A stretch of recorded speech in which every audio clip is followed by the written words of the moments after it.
Sol. Okay bos, sila bos. Nama siapa bos? Faris. Waris. Faris. Faris. Kena nama dengan orangnya. Sul yang ya sini sul 100k. Alhamdulillah, rezeki Allah, alhamdulillah. Maknya Abang Sudu. Ni. Maknya Abang Sudu. So ni pun sul. Geng, tengah ada stok. Banyak yang order beg sul Banyak Sol. Bukan raya ni Bukan raya. Alhamdulillah bos. Rezeki lah. Wah, lepas raya betul? Kerja masih diteruskan. Nak tanya Wak Debek. Wak Debek dah bertahun-tahun kerja kat sini. Ya saya. Adakah orang membeli ni musim raya ke ataupun memang straight je sepanjang tahun, Wak?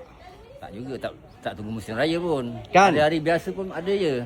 Sebab Wak Debek pun tak jumpa jalan pulang awal kan? Tak jumpa jalan pulang awal. Hari-hari balik malam kawan? Hari-hari balik malam. Alhamdulillah. 12-1 orang balik. Sebab apa? Kenapa kita orang kena kerja sampai malam, geng? Utamakan barang customer sampai kat rumah, insyaAllah. Customer baru sampai lagi. Wow! Jemput masuk! Kata hari raya. Yes. Alhamdulillah. Ya betul. Ini kan gudang boyan. Macam-macam ada untuk acik, geng. Okay. Paling best macam korang tahu satu model. Contoh. Tengok ni Serbia 7,000 lebih. Betul? 7,000 lebih. Yang ini 18,000 lebih. Macam ni. Ponsol.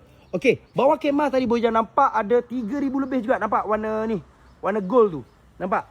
Warna gold tu 3,000 lebih. Tapi yang betul-betul colour gold putih tu itu 2,000 lebih.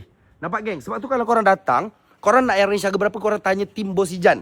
Sebab kalau korang jalan-jalan, korang akan nampak 18,000. Sebab kadang-kadang orang tak tahu yang satu model ni ada macam-macam harganya. Bojan letak comparison, contoh ni 5,000 lebih Aladdin.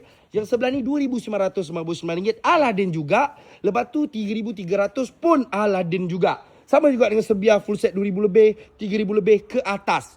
So, datang di gudang Bos Ijan untuk korang tengok apa yang patut. Ni, tengok sol gak bos. Sehat. Oh, ni 20,000 sol, geng.